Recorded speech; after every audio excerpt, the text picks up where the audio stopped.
और एक बात तो तय है कि सम्राट कितना भी सम्राट चौधराहट दिखा दे, बीजेपी के लोग शाह का बर्दाश्त हो इस वजह से जो स्वीकार कर ले, पर्दे के पीछे कोई स्वीकार करने को तैयार नहीं। विजय सिन्हा हो चाहे सम्राट, बेवजह दुश्मन पैदा करते हैं। नीतीश मिश्रा की एंट्री हो सकती है, ऐसी संभावनाएं जताई जाने लगी है। मतलब आप समझ जाए कि इतने तरह के बीजेपी के अंदर खेमेबाजी हो चुकी है कि हर बात को लेकर आने वाले समय में खींचतान हो तो कोई बड़ी बात नहीं होगी। नमस्कार, पॉलिटिक्स में आप सबों का स्वागत है। और आज हम पॉलिटिक्स में बात बिहार की उस पॉलिटिक्स की करने जा रहे हैं जिस पॉलिटिक्स को लेकर आजकल दिल्ली में बात बात पर दरबार लगने लगा है। नितिन नवीन अपने पद से इस्तीफा क्या दिए, उनके हिस्से के जो मंत्रालय थे उस मंत्रालय को लेकर जिस तरीके की लॉबिंग शुरू हुई, अंततः मामला दिल्ली कैसे पहुंचा है उसकी जरा एक बानगी देखिए। कल जिस समय में विजय सिन्हा नितिन नवीन से मिलकर अपनी बात रख रहे थे, ठीक उसी समय सम्राट चौधरी बिहार के प्रभारी रहे धर्मेंद्र प्रधान से गुफ्तगू कर रहे थे। फिर विजय सिन्हा बीजेपी के जो दूसरे लॉबी है उस लॉबी के बीच पहुंचे तो आज सुबह सुबह सम्राट नितिन नवीन के पास पहुंच गए। हालात ये है कि अब बिहार का हर निर्णय, मतलब आप समझ जाइए कि इतने तरह के बीजेपी के अंदर खेमेबाजी हो चुकी है कि हर बात को लेकर आने वाले समय में खींचतान हो तो कोई बड़ी बात नहीं होगी। मंत्रालय भले ही दिलीप जायसवाल को दे दी गई है, लेकिन विजय सिन्हा सहज नहीं है। विजय सिन्हा इस मंत्रालय को लेकर नितिन नवीन से भी उलझ चुके हैं।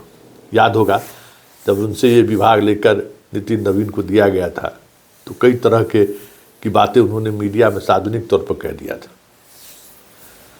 हालांकि अब नितिन नवीन बहुत ऊंचाई पे पहुंच चुके हैं और विजय सिन्हा के उस राजनीति का अगर एहसास या याद अगर नितिन नवीन को होगा तो विजय सिन्हा के लिए बहुत सहज नहीं होगा इस मुद्दे को लेकर नितिन नवीन को अपने कोटे में करना, मतलब अपने पक्ष में करना।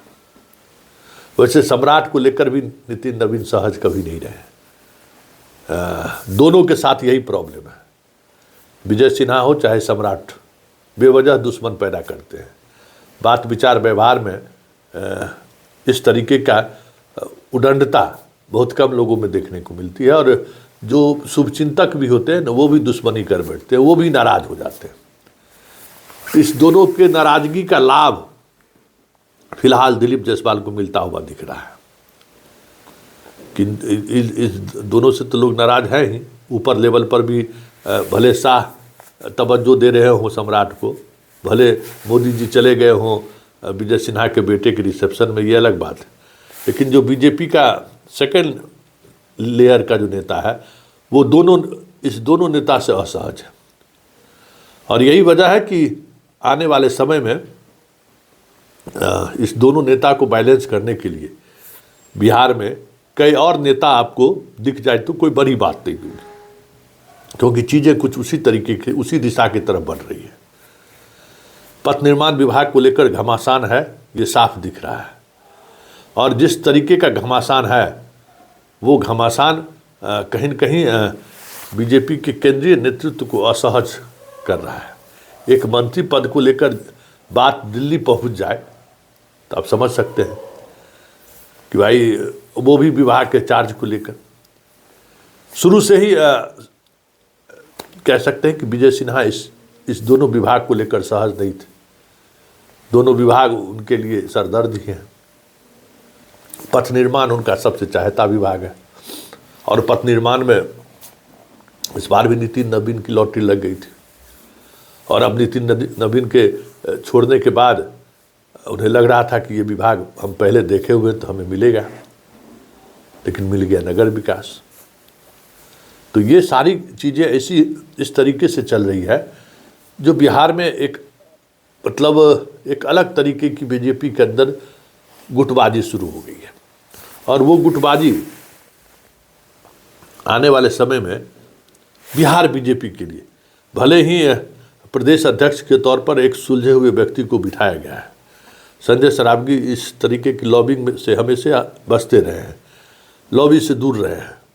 लेकिन लॉबिंग नहीं करने के बाद राजनीति है ना, आपको राजनीति करने पर मजबूर कर देगा। तो ये जो दो उप है, इस दो उप की वजह से जो बीजेपी के अंदर में जो असहजता है, उसको संजय सरावगी किस तरीके से लेते हैं ये देखने वाली बात होगी। संजय सरावगी अगर किसी के पक्ष में खड़े हो जाएंगे तब तो बहुत मुश्किल होगा, क्योंकि अब दिलीप जायसवाल भी एक पक्ष पैदा ले लिया है। दिलीप जायसवाल की भी महत्वाकांक्षा बढ़ने लगी है। दो बार प्रदेश अध्यक्ष, फिर कार्यकारी, फिर प्रदेश अध्यक्ष, फिर मंत्री वो नहीं जाना चाहते थे, फिर मंत्री में भेजा गया। कई तरह की चीज़ें हैं, इसलिए संजय सरावगी के लिए वो भी काफ़ी महत्वपूर्ण रहेगा कि बैलेंस बनाकर चलिए, क्योंकि थोड़ा भी बैलेंस गड़बड़ाया तो फिर सहज नहीं होगा बिहार संभालना। और एक बात तो तय है कि सम्राट कितना भी सम्राट चौधराहट दिखा दे, बीजेपी के लोग शाह का बर्दाश्त हो इस वजह से जो स्वीकार कर ले, पर्दे के पीछे कोई स्वीकार करने को तैयार नहीं है। हमेशा बीजेपी की सारी लॉबी इनसे असहज है। उस असहजता की वजह से ये थोड़ी परेशानी हो रही है। आज विजय सिन्हा के जगह पर कोई दूसरा उप मुख्यमंत्री होता और वो सहज होते, तब तो वैसे ही सम्राट चौधरी के लिए मुश्किल होता, राह आसान नहीं होता। लेकिन बात वो नहीं है, बात ये है कि आखिर पथ निर्माण विभाग को लेकर सम्राट भी इच्छुक है। ये भी खबर है कि गृह का लेकर गए थे कि गृह विभाग रुतबा रहेगा तो एक अलग मिजाज रहेगा, लेकिन ऐसी कुछ हो नहीं रहा है। गृह विभाग में उनको समझ में आ गया कि मुख्यमंत्री के रहते गृह विभाग का कोई मतलब नहीं है। कहने को हम गृह मंत्री हैं, लेकिन वहाँ कुछ है नहीं, वहाँ तो झुंझुना के अलावा कुछ नहीं है। तो भाई बिन प्रीत न होई गोसाई वाली बात थोड़ी है। लक्ष्मी की भी जरूरत है ना, राजनीति में लक्ष्मी भी मायने रखता है, और लक्ष्मी टीआरपी भी बढ़ाता है नेता के नज़र में। लक्ष्मी मेहरबान तो गधा पहलवान, और यहाँ लक्ष्मी की गुंजाइश नहीं है। इसलिए पथ निर्माण जैसे महत्वपूर्ण विभाग पर सम्राट की भी नज़र है। तो अब ये देखना दिलचस्प होगा कि हालांकि इन लोगों को कहा गया है कि जो मंत्रिमंडल विस्तार होगा उस समय में इन सब मुद्दों पर बातचीत होगी, उस समय में देखा जाएगा कि क्या किया जा सकता है। वैसे जो मंत्रियों की संख्या है उसकी संख्या को लेकर थोड़ी असहजता तो है, सभी को संतुष्ट करना। वैसे नीतीश मिश्रा की एंट्री हो सकती है, ऐसी संभावनाएं जताई जाने लगी है कि अब नीतीश मिश्रा के लिए एक स्कोप। लेकिन नीतीश मिश्रा के साथ भी लक्ष्मी वाला प्रॉब्लम है। लक्ष्मी के पुजारी है नहीं, वो सरस्वती के पुजारी है। तो ऐसा में एक बार फिर से जो वहाँ दरभंगा प्रमंडल में वो लक्ष्मी पुजारी है, कहीं फिर से वो मंत्री बन जाए तो कोई बड़ी बात नहीं होगी। लेकिन इस वक्त मंत्रिमंडल के अंदर के जो सहयोगी हैं वो आपस में सहज नहीं है, ये साफ दिख रहा है। और आने वाले समय में दिल्ली दरबार में इस तरीके की हाजिरी लगाने वाले की संख्या लगातार बढ़ती चली जाए, ये भी कोई बड़ी बात नहीं होगी।